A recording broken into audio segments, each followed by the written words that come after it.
Ô de casa! Fala, meu povo! Eu sou o Dani Capeta e esse é o nosso canal Memorial, certo? E hoje eu estou aqui para dar continuidade nas nossas festividades do mês de aniversário da nossa querida cidade de Paranaguá, certo? E vamos dar sequência na história do nosso amigo aqui, Domingos Peneda, e do nosso amigo aqui, Gabriel Delara, ok? Hoje eu estou trazendo aqui a base histórica que eu estou usando aqui, os documentos históricos, o livro histórico que eu estou trazendo que embasa essas minhas pesquisas, tá? Que é esse daqui, História do Paranaguá, das origens à atualidade, do Valdomiro Ferreira de Freitas, lá do Instituto Histórico e Geográfico de Paranaguá. Beleza? Então, a partir desse livro aqui, dos documentos, das histórias que eu achei aqui, que eu fui compondo o meu material para dar aula com meus alunos. Então, como esses livros históricos aqui são muito pesados, né, eles têm muitos detalhes, você precisa ler, parar um tempo, se dedicar, e daí depois desse livro você precisa de um outro livro para comprovar se aquilo dali, o que esse autor fala, o que o outro fala. Então não é viável para dar aula lá do primeiro ao quinto ano. Então o que eu faço? Eu leio, transformo isso aqui em composição musical ou teatral, para daí então levar para a sala de aula para aplicar com os meus alunos. Tá? Segundo momento, eu faço ilustrações.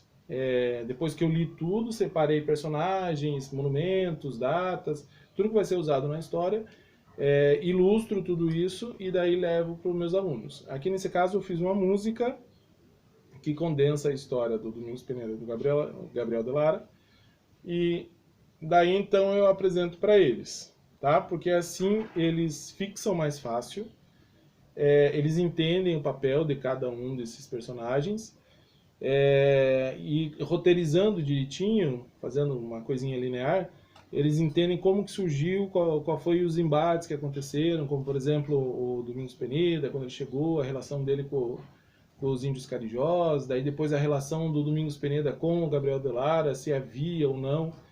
Tem historiadores que dizem que o filho do Domingos Peneda, ele esteve lá quando foi fundada a Câmara dos Vereadores, que foi fundada pelo Gabriel Delara, então ele foi como se fosse o presidente da Câmara dessa primeira eleição. Há historiadores que dizem que o Gabriel Delara também casou com a Brígida, que provavelmente era filha ou neta do Domingos Peneda. Então são várias possibilidades históricas que são levantadas que você precisa se embasar, né? Por isso que a gente não vai chegar lá com certeza. Em história eu pelo menos prefiro nunca ter certeza sobre as coisas, porque a qualquer momento aparece um outro documento dizendo que aquilo que a gente ensinou não era nada daquilo, que era outra coisa. Então a gente leva a possibilidades. Como, por exemplo, a possibilidade do Domingos Peneda, né? Que ele não aparecia na nossa história, não era dado muita relevância para o papel dele, tinha pessoas que nem sabiam da existência dele, até que no terceiro centenário da fundação da vila, surgiu um documento dizendo que todo mundo achava que era o Gabriel Delara, dizendo que o verdadeiro fundador da vila de Paranaguá era o Domingos Peneda, que é esse documento aqui, ó, que foi trazido no terceiro centenário da fundação da vila, em 1948, que daí sim foi constatado historicamente que o Domingos Peneda estava na nossa história, sim. E era por isso que dava algumas falhas, a nossa história do Paranaguá ficava com umas lacunas, né? Como é que a vila foi fundada em 1648 e nós tínhamos a catedral, né, que já tinha sido, já aparecia lá em 1575, 78, já dizia que já tinha essa igreja aqui no continente. Então, essas lacunas que ficavam na história do Paranaguá foram preenchidas quando surgiu a imagem e a presença desse personagem Domingos Peneda, certo? É sobre isso que nós vamos falar hoje nessa música, tá? Eu vou cantar a música e depois a gente desdobra um pouquinho sobre o assunto para o vídeo não ficar muito longo. Que é assim, é uma composição bem simples, porque eu gosto que as crianças acompanhem quando a gente canta e que elas saiam cantarolando pelo intervalo. Se você viu que a criança saiu cantarolando na hora do intervalo a música, é porque a música cumpriu o papel dele, né? Ela ficou na cabeça da criança, e a criança às vezes não conhece a história do Paranaguá, eu fazia, né, umas avaliações assim, e daí eu escutava assim, quem não sabe tem que saber. porque as crianças ficavam cantando e daí elas memorizavam os acontecimentos históricos e as ordens deles. É assim, quem não sabe... Vou fazer bem lentinha, tá? Ela é um pouquinho mais acelerada, só pra gente ir vendo o roteirinho dela. Quem não sabe tem que saber a história dessa vila e o seu nascer. Essa cidade quando surgiu e essa Bahia quem foi que descobriu? Bem de verdade um dono já tinha, o índio Carijó vivia nessa Bahia. 1550 ou 60 veio de canoa o Domingos Peneda.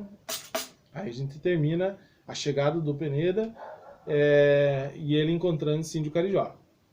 Vinha querendo levar o nosso ouro, mas o Carijó protegeu nosso tesouro. E na Caatinga Peneda aportou, e por 20 anos só observou. Depois desse tempo, inteligentemente, enganou o índio e tomou o continente. Então aqui a gente fala dessa relação do Peneda, quando ele chegou aqui. Tem livros que dizem que existia de 6.000 a 8.000 indivíduos indígenas, carijós aqui em Paranaguá. Imagine para o Domingos Peneda, quando ele chegou, encontrar toda essa população. Ele não tinha como entrar no continente, que aqui as margens do Taguaré, que chama Itiberê, ali era a grande capital, digamos assim, da população carijó. Então ele foi lá para a Caatinga, do lado de lá da Caatinga, e lá se instalou, e nesses 20 anos que ele ficou de lá só observando, ele ficou percorrendo os rios de Paranaguá, até que ele achou o ouro, e depois de 20 anos, quando ele já tinha ganho a confiança da população carijó, daí sim que ele tomou o continente, e daí que foi instalado o primeiro povoado aqui do lado de cá no continente, não mais na ilha. Tá? Onde paramos? Tomou o continente. Assim que nasceu o primeiro povoado, com o garimpo do ouro lavado, ergueram jesuítas, igreja e campanário, logo de início, catedral do Rosário. Tá? Então a primeira coisa que se fazia quando se ia instalar um povoado, uma cidade, uma vila, tinha que fazer uma igreja, né? Porque nessa época o povo era muito religioso, a base religiosa branca europeia era católica, então eles já faziam a fundação de alguma igreja, que no nosso caso aqui foi a igreja de Nossa Senhora do Rosário. Depois de um tempo veio para cá um capitão paulista para organizar o povoado que tanto crescia, de ordem e justiça o povo merecia. Ergueu o Pelourinho, Gabriel de Lara, e emancipou a Vila Parnanguara. Então aqui o Gabriel de Lara vai chegar em 1640, e em 1646 ele erege o Pelourinho, que era um símbolo real de ordem e justiça, era como se o rei está lá em Portugal, mas aqui nesse lugar tem alguém representando ele, e tudo que acontecer aqui vai ser reportado a ele. E principalmente nesse caso, como o Domingos Peneda tinha encontrado o ouro, todo mundo que estivesse aqui estava sob a jurisprudência, digamos assim, sobre as questões legais do Gabriel de Lara, e tudo que ele reportasse lá para Portugal era válido, né? Então, principalmente a questão do ouro, todo mundo era obrigado a pagar os quintos do ouro do rei. O que era isso? Era um imposto. Então, tudo que você descobria de ouro, a quinta parte daquele ouro que você descobriu tinha que ser mandado para Portugal, para o rei de Portugal, tá? E quem fiscalizava isso era o Gabriel de Lara. Aonde paramos? Na Vila Parnaguara. Em 1648 nasceu essa cidade que é o nosso porto, a vila mais antiga de todo o Paraná, Vila do Rosário de Paranaguá. Ok? Então, lá em 1648, o senhor Gabriel de Lara vai fundar a nossa vila de Paranaguá. Então, ele chega em 1640, 1646 ele funda ergue, né, o Pelourinho, e em 1648 ele vai fundar a Vila de Paranaguá. E daí nós temos essa imagem aqui, ó. Deixa eu ver se consigo pegar direitinho. Que é um quadro que é bem famoso aqui do Paranaguá, que é do Rafael Silva, que aqui no centro aqui da imagem é o Gabriel de Lara, fundando a Vila de Paranaguá. Então ele foi até a frente da casa dele, leu o foral dizendo que a partir daquele momento a vila tinha sido fundada. E daí fundou oficialmente a Vila de Paranaguá, que é a vila mais antiga do Paraná. Depois ele vai fundar Curitiba também, São Francisco do Sul, também fundada por Gabriel de Lara. Então é um personagem histórico muito importante para o sul do Brasil, não só para o Paranaguá. Certo? Então, espero que tenha sido válido para vocês essa experiência. Depois nós vamos falar especificamente sobre cada... Tem coisinha ainda para falar aí nesse contexto histórico, que aparece muita coisa. Mas isso aqui é só um condensado e como aplicar com os seus alunos lá na escola esse início da história do Paranaguá. Então tem essa musiquinha aqui, a gente canta as musiquinhas com as crianças saem para a hora do intervalo cantando e fixam esses dados históricos na cabecinha deles e depois eles vão saber falar sobre a cidade deles. Claro que aqui cabe diversas interpretações que daí lá na aula você vai desdobrar, né? Aqui a gente pode parecer que esses personagens são heroificados, né? Colocados como heróis. Daí se você vai ver pela perspectiva indígena, não é nada disso. Se você vai ver pela perspectiva dos africanos, não é nada disso também.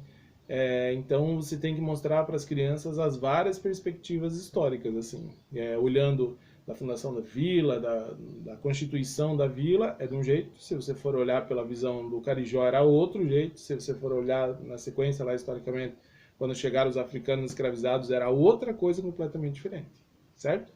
Várias óticas históricas que a gente tem que apresentar para as crianças, certo? Esse foi o nosso vídeo de hoje. Muito obrigado, até a próxima e tchau!